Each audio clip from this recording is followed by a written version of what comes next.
you have to. You know what I mean? Sometimes it is what it is. You know, sometimes like one loss, you know, it doesn't hurt anybody. Exactly. Ryan Spann is the best person to tell you about it.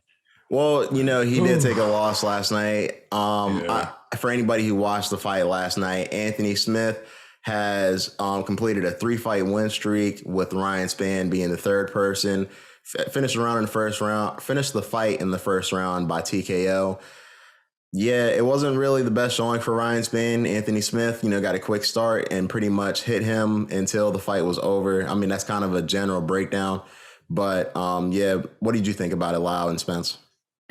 Well, here's my take on the Anthony Smith fight with Ryan Spann. Can't take anything away from Anthony Smith. He did what he needed to do. He came there and he punched Ryan Spann the fuck out, made him get on deer legs, wobbling. And then he, you know, when he fell down, it even looked like he got punched when he actually got dropped. It looks like he just fell down because he was already, you know, lumped up and concussed, and he was falling backwards, tripping forwards, and all that other shit. And then so Anthony Smith went ahead and he started dominating him. It just looked like it was like he was just a level or two above Ryan Spann.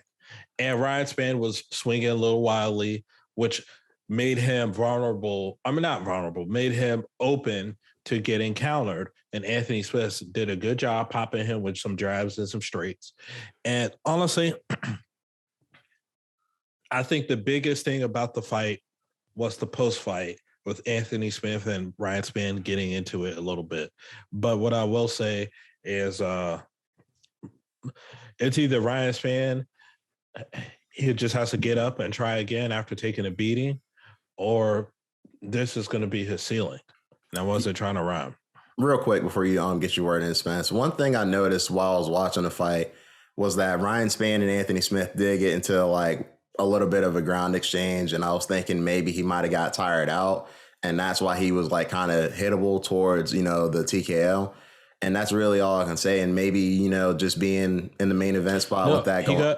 He got rear naked, remember? And he tapped out pretty quickly. Oh, okay. So he didn't get him with a TKO. He just dropped him and then got him with the rear naked. Yeah, and he tapped super fast. I forgot. Okay. It was like, Well, I'm done. I was thinking that maybe like in the first, you know, tangle on the ground, he might have got tired out, and that led to, you know, the finish of the fight. But that's all I was going to say.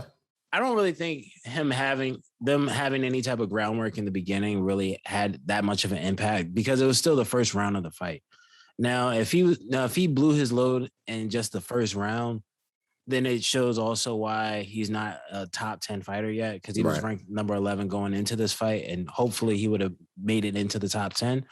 But even Anthony Smith said after the fight in the post interview where Ryan Spann, he's a good fighter, but he was just a couple steps ahead of him every step of the way, because you saw where Ryan Spann was getting tagged, got on deer legs, and it just seemed like he wasn't able to recover at some point. He did prior to that, when they were on the ground, he was able to get himself in a certain position for a second, but it didn't do too much. But even like Anthony Smith being on a 3-0 streak at this point, he did what he was supposed to do. He was pretty much it was a gatekeeper fight, for the lack of better terms, where if Ryan Spann won, he would go into the top 10. And of course, we know how it will look for Anthony Smith.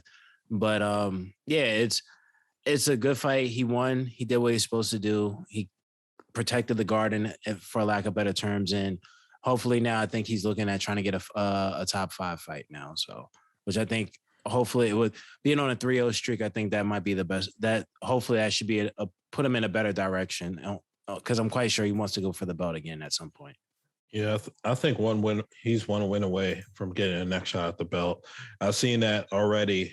He might be rematching a guy that he fought already in Alexander Rakic, whatever. Yeah. Alexander said he's ready in December. So Anthony Smith really didn't take that much damage in this fight with Ryan Spann. So I could see them fighting in December if they could put, you know, pen to paper and all that shit. If Anthony Smith wins or Alexander wins, because he's also on the win streak himself, I think that should be a title eliminator bout. really. But at the same time, you still have Yuri Prochazka, whatever. Forgive me if I mispronounce his last name, of course. But he's still in the wing too, and a lot of people are clamoring for him to be next for the belt as well. So, little interesting thing going on in light heavyweight, and all I have to say is about damn time. Right. Yeah, exactly. Light heavyweight was kind of cleared out for a bit of time, and that just because of John Jones being champion for so long. So all these people, like even with Glover being in the title shot, now. It's just kind of interesting to see how it's all kind of shaping up. I'm not necessarily mad at Anthony Smith for getting the win. I think it's actually, pretty good that he's been able to build a 3-fight win streak. And I think that, with one more win, he would be in the title picture. And I'm curious to see what happens. I think that Yuri is more